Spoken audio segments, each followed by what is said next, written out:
Hello ladies and gentlemen of the internet, Messiah here. This video wasn't originally intended as a 3,000 subscriber special, but here we are, I guess. Thank you all so much for your continued support. It really does mean a lot to both me and the channel. The main reason for this prologue, though, is because I will be uploading two versions of this video onto YouTube. The version you are currently watching is the Annotated edition. This version was necessary to upload because we're going to be talking about some, interesting things found in the Prose Edda, and I want you all to know that I'm not just making it up. If you want to see a more visually neat version of this myth, I'll be leaving a link to the unannotated version in the corner of this video. Whichever version of the myth you choose to go with, I want to thank you all so much for watching, and I hope you all have a God's blessed day.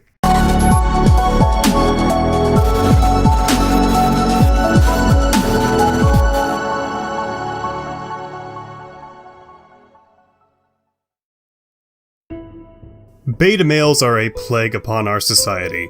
I don't think anyone would disagree with that sentiment, however, there may be some argumentation as to the scale of how harmful simps are in the vein of facilitating young women to make a living merely showing off their titties to those who are too stupid to realize that Pornhub is free. Though, thankfully, venture capitalism may inevitably put an epitaph on that one. However, then you have turbo-virgin nerds like me who actually argue that this sort of shit has been going on for centuries. Except back in those days, beta males didn't simp for e-thoughts. Guys like Snorri were simping for Jesus. Apparel available now. The Eddas, while I appreciate their contribution to preserving our modern understanding of Norse mythology, they are definitely not created equally. Snorri's classic was created in an attempt to consolidate the church's influence over the Scandinavian countries by throwing his entire culture under the metaphorical bus and repurposing the Norse figures as nothing more than a bunch of mortal men who fooled the dumbass heathens, of course he was one of them, into believing they were gods by performing a few paltry magic tricks here and there, and then proceeds to write the wildest history of the world I've ever read. But we'll be getting into that later. By contrast, the Poetic Edda preserves Norse mythology without the need to frame it in any sort of apologetic context.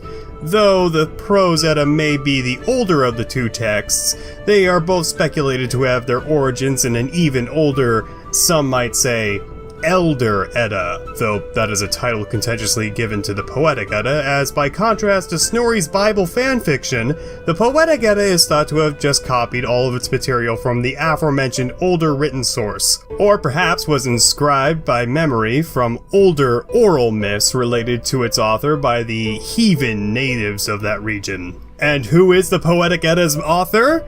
Well, I'm glad none of you asked. No one really knows. But judging by the composition and handwriting of the text, we get the impression that there was a single author who wrote 53 pages of this nonsense, with 8 of those pages being lost to history.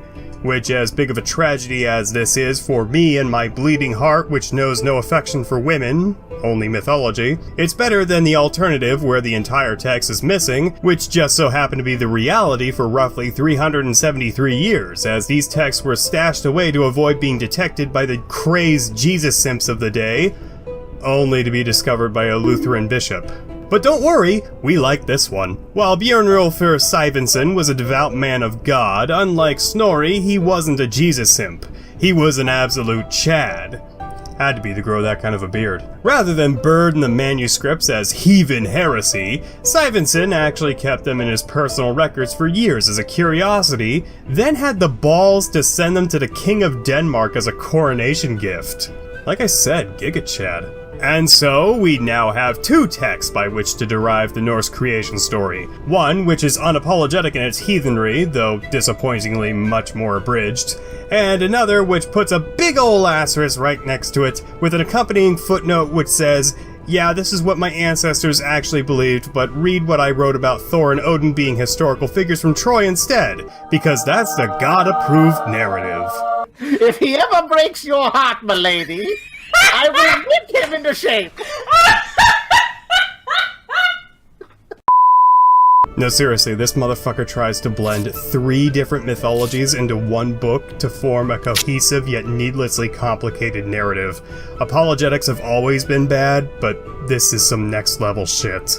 With that in mind, we have 2 different accounts as to the professed origins of the Norse people to compare and, mostly, contrast for today's video.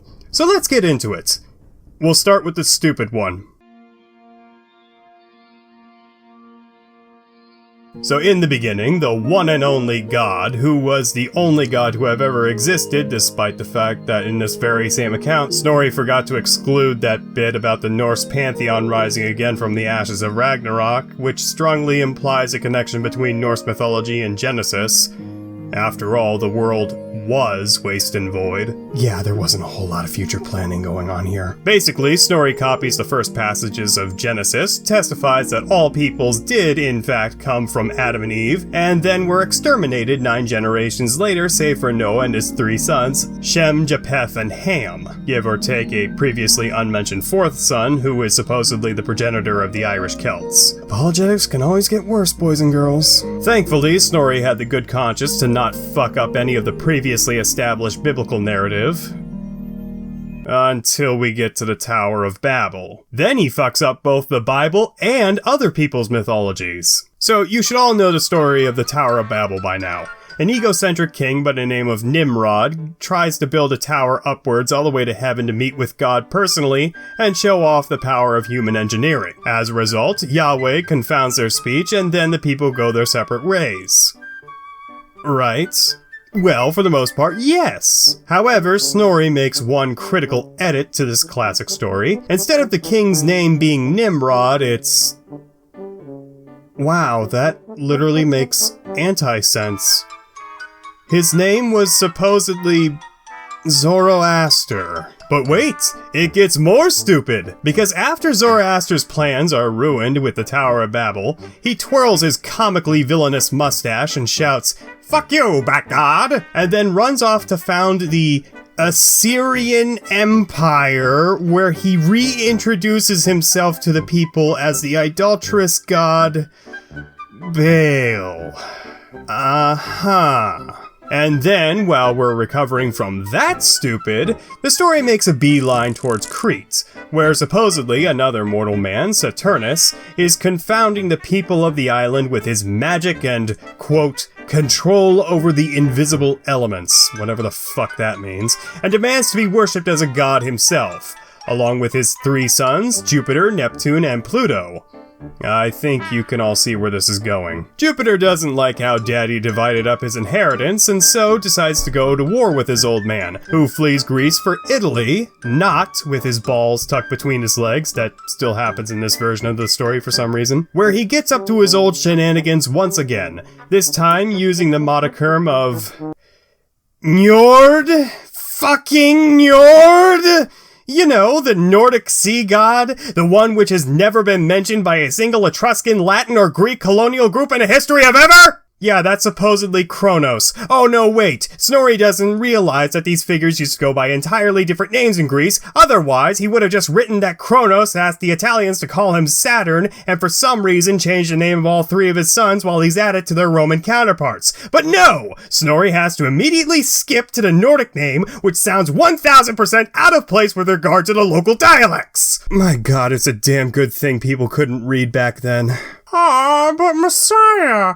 what does any of this have to do with the Germanic peoples up north? Ever hear of a place called Troy? Yeah, supposedly they had a war there, and one of quote-unquote Jupiter's descendants happened to be the king of Troy, Priam, who had some descendants of his own, who were pretty big deals in the Trojan War. We've got the classics like Hector, Paris, Thor! Snorri, what the actual fuck is this? So, yeah, Priam's grandson is fucking Thor.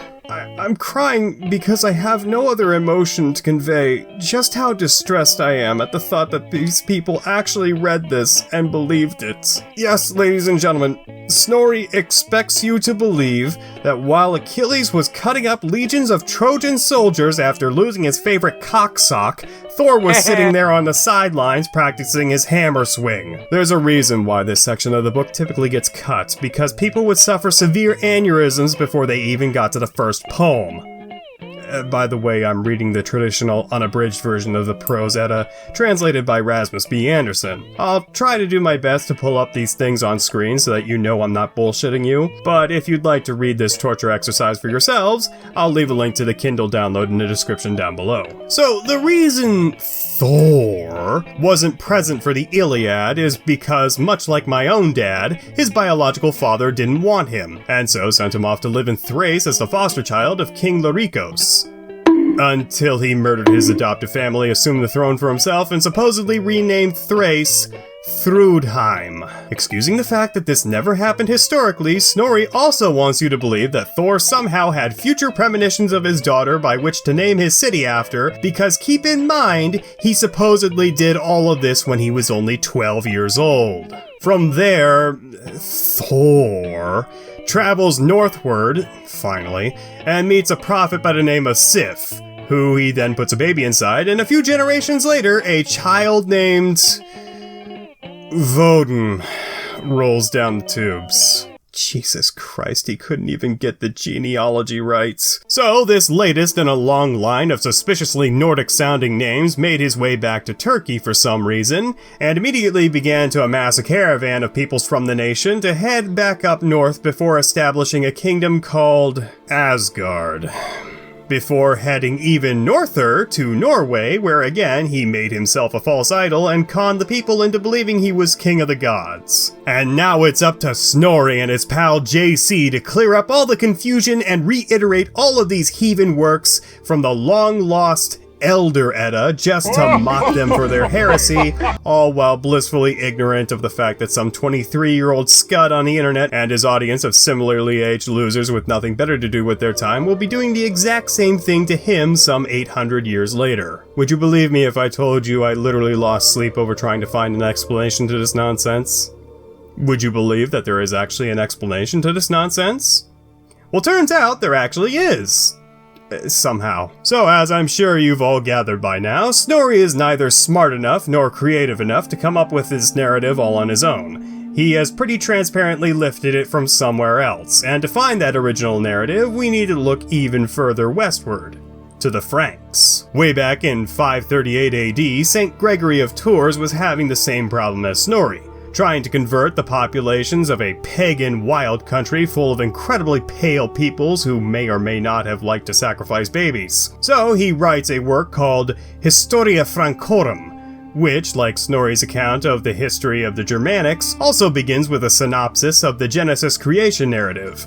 However, unlike Snorri, Gregory stops there and starts writing actual history as it pertains to the specific dynasties of the Franks. However, in 630, an anonymous fellow by the pen name of Fredgar wrote a chronicle of his own, for the most part paraphrasing Gregory's work, but adding in the small detail that the early Franks had also emigrated from Troy, specifically during the sacking of the city by the Greeks. As one of his two sources he cites for this claim is the poet Virgil himself. This would mean that this caravan of people left right at the same time Aeneas did.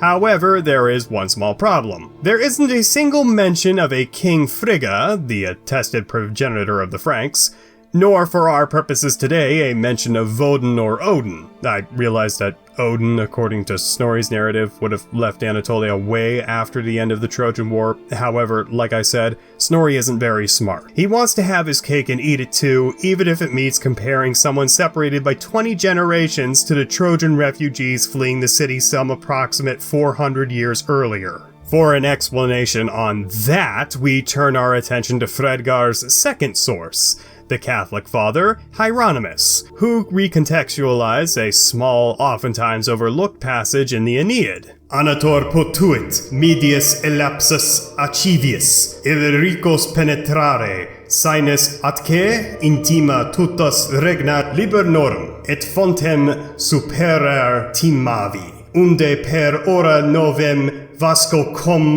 murmere montis it mare proruptum et pelago permit arva sonati. Hic tatem ille urbem patavi sedesque locavit tu crorum.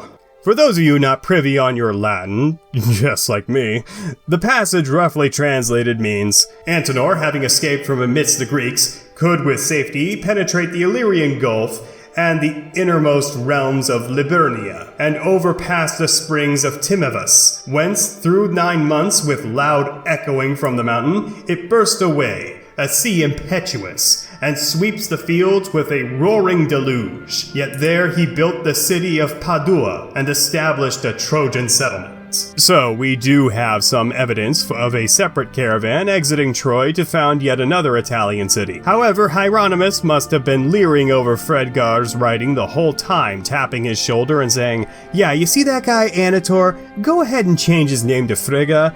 And where it says Italy, just change that around to be Asia, and then have them go off towards here and found a kingdom of guys named Frank."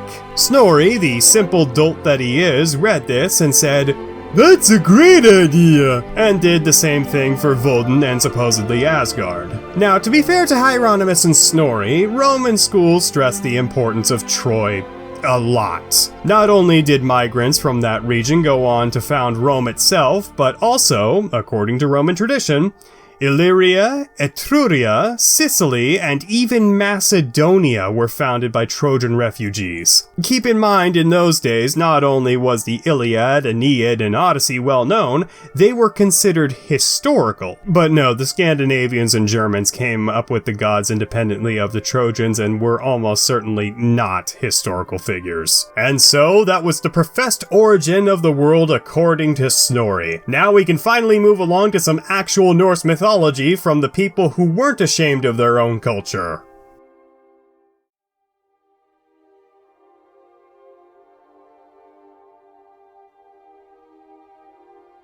Now, heads up, I know I just finished shredding Snorri for his historical and mythological revisionism. However, the skaldic poem, which attests to the Nordic account of the creation of the earth, Voluspa, is also present in the Prose Edda and Hawksbook, and is a lot more detailed, again going back to the hypothesis that these texts were copied from the same source. So I will also be citing Snorri's translation for narrative purposes here today, just minus all the latter Christian-inspired bullshit, and the Hawksbook minus all the OCD-inducing disordering. Okay, cool?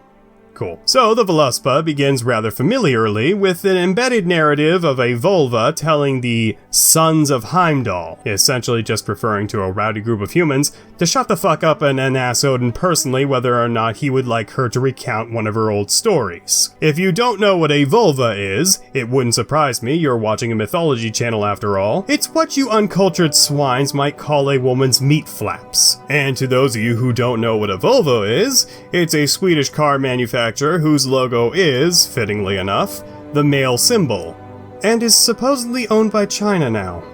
Yeah, come back up here, my little friend, I may need you for this video after all. All really terrible dad puns aside, a vulva, also known as a seeress, can be thought of kinda like a Greek oracle. It was a person, typically a woman, who claimed to have visions of the past, present, and future, and who used this supposed gift to earn political power and sway over Germanic societies, whether they were bullshitting or not. In other words, no damn different than any given career politician today. After being given a nod by Odin, the vulva starts to recount how, in the beginning, there were only 2 worlds: Muspelheim, World's End, the fiery land to the south, and Niflheim, Dark World, a land of frozen ice laying up to the north. Between the 2 worlds lay the void, because of course there's a void here, called Ginnungagap, or the Yawning Void. Between these 2 worlds, the elements of fire and ice coagulated into,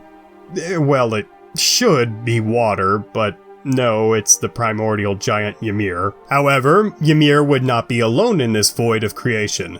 For Muspelheim's heat melted the ice of Niflheim and bore the giant cow Adhumla, who supplied the milk which nourished Ymir's body and allowed him to grow big and strong. However, Adhumla had to get her sustenance from somewhere, and so she went back to licking one of the ice blocks from Niflheim, which were salty for whatever reason. And after 3 straight days of licking, she got to the center of that Tootsie Pop. However, instead of finding a malformed crystallized Tootsie Roll reject they almost certainly got from cleaning out the machine, she freed another man by the name of Buri. Now, things get a little bit vague from here.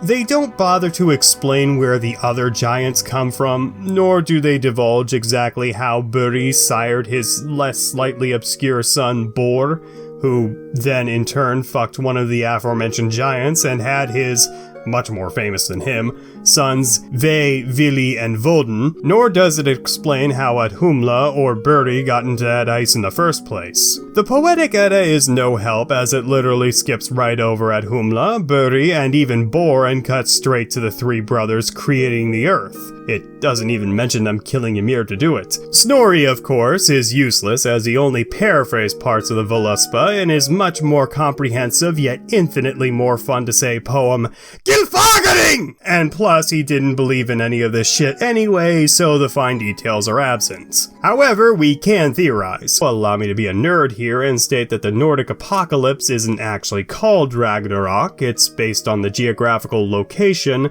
Ragnarok. Roughly translated means Doom of the Gods, which is a hill whereupon the fateful battle is hypothesized to take place. Anyway, so after all that, the world is meant to be reset, right? Yggdrasil burns down so that the few gods and the last 2 humans, transparent stand-ins for Adam and Eve by the way, can repopulate a new world. But what if all that happened before this account of Norse mythology? And Buri and Adhumla, and the clusterfuck of other Jotun, were all leftovers from another long-lost world. Kind of like another religion where the practitioners believe in samsara, or the infinite reincarnation of the universe, which will be created, preserved, and eventually destroyed. Another religion wherein the cow is sacred to its people. You see, ladies and gentlemen, this is why I pray to Shiva every night, because humanity's lease is expiring very soon, and while I know he'll smite me too, I hope at least he'll let me live long enough to watch everyone else burn. I am a bit of a sociopath like that. Also, before anybody tries to act like they're smarter than me in the comment section, I know this is probably a carryover from Aryan mythology, which also, maybe, influenced the Hebrews and could have originally been a part of the original Norse model of creation and reverence for cattle. Remember, the Poetic Edda also makes mention of the world arising anew after the end, and Snorri, God help us, hypothetically had access to the true Elder Edda, which I pray to Shiva he gives me a copy of for Hindu Christmas. Or Krishna Miss. I'm gonna go fucking kill myself. Also, if any of that rambling needed clarification, watch the Bible Book by Book episode 1, my videos on Fenrir and Jormungandr, and an absolutely massive video project I have planned if/when I get this channel up to 10,000 subs, and perhaps another video which may or may not ever get made, which will also approximately be 5 hours long. I get a fucking hard on talking about this shit. I don't know what to tell you. Either subscribe or get the fuck out. That footnote took up an entire 1.5 pages of my script. Anyway, cutting the fluff, which is the speculated origins of the naked giantess Bestla, who Bor sticks his dick into, we now have the 3 boys who decide it'd be a good idea to kill Ymir one day. And so they do, inadvertently flooding all of Ginnungagap with the giant's blood, which is said to kill all the Jotun, presumably their mother as well, save a fellow by the name of Bergelmir, who escapes the flooding with his wife on a giant ark. Hark! Is that a banjo I hear? It must be because all of these mythologies are fucking inbred! Snorri, I swear to God, this Jesus simp is slowly becoming the antagonist of my channel. After finding his way to a dry spot of land, presumably Jotunheim, Bergelmir swears vengeance upon the Aesir on behalf of all frost giants, cementing the two races' lifelong rivalry, which is also conveniently what happened following the biblical flood. Anyway, Woden tells them to fuck off, and then he and his two brothers set to work making the body of Ymir into a brand new place to live. Obviously, his blood became the seas, his skull was transformed into the sky, his brain the clouds, his ribs became the mountains, and his flesh the earth. After this was done, the three brothers thought that this creation stuff was pretty cool and started experimenting with the creation of life. In essence, they were playing God, which I suppose is excusable because they were literal gods. First, they took the maggots from Ymir's flesh and fashioned the dwarves. Beings which weren't too pretty to look at and decidedly shorter than their creators, but were master craftsmen. These guys aren't too important for right now, but if you really want to be a completionist, try and find the copy of the Poetic Edda which contains the Dirvirgetal, or category of the dwarves. The last act of creation, the threesome. It's funny because Vili and Ve fucked Frigg while Odin was out of town one time, undertook the creation of man and woman. They found some logs washed up on the beach and Odin breathed life into them. You know, because he's the Sky Daddy. Ve gave them an appearance, hearing, sight, and the ability to speak, and Vili gave them intelligence. It's worth noting that the lesser brothers impromptly fuck off early on in the Poetic Edda, and these tasks are undertaken with Odin by the minor gods Honir and Lodur, the former of which is only ever mentioned as a hostage exchange in the inevitable Aesir-Vanir War, and the latter just kind of fucks off just like Vili and Ve. Anyhow, Woden names the man Ask and the woman Embla, and while that may make you think that they are the great value rip-offs of Adam and Eve, that's hardly the case. It's common in many cultures for the names of their first humans to be inspired by the material which composes them. Take Adam for instance, his name is derived from the Hebrew word Adamus, which is a kind of catch-all term for earth, which can be interpreted as dust, dirt, clay, whatever the fuck you want to believe. Ask is no different, as he is named for the ash tree, whose trunk he was created out of. And Embla is thought to mean elm, but we're not quite as certain about that one. By the way, anyone hoping to cite the pair being created simultaneously as a sign that men and women were meant to be equal in the eyes of the Norse gods is wrong. All we need to do is look at the material by which their names are derived from. Elm, while it was an important wood to the Norse people, was definitely a second to Ask, as Yggdrasil is described as being a gigantic, divine ash tree, tying all 9 realms together. And since men are derived from this same material, it can be inferred that they have a similar standing when compared to women and their lowly, measly elm construction. Sorry, ladies. Wait, how many girls actually watch this shit? Anyway, Woden fucks off to his brand new pad called Asgard, which is definitely the divine home of the gods, and not some long-forgotten historical city, and began siring a multitude of children. Most notably, the mighty Thor, who definitely isn't his ancestral father from fucking Troy, and lives out the rest of his days in peace and harmony. Until a big wolf swallows him and then he gets kicked by a dumbass magical shoe. Thank you to everyone for watching today. Hopefully I shed some light on the major differences between the two Eddas and their accounts for the creation of the Earth. I've recently developed a bit of a soft spot for the Norse mythology again, and I think I'll be doing another video fairly soon on another topic you people will try and talk me out of, and will not listen to me when I say it's far more interesting than the more academic channel's interpretation of the topic, because I am both smarter and more entertaining than them. And you can take that quote all the way to court. Be sure to like the video if you've made it this far, share it with a friend, leave a comment letting me know what you think, and subscribing if you're new here or haven't already for whatever reason. If you're feeling generous, Streamlabs link as well as my Patreon will be listed in the description below. Think of it as throwing pocket change at a street performer, except I don't have any talents to speak of, and there is a 50-50 chance I'll blow it all on beer as opposed to a 100% chance. My Discord is also link down below, so be sure to come back and check that shit out if you haven't already. And until next time, ladies and gentlemen, my name is Messiahs of Mythology, and I hope you all have a God's blessed day.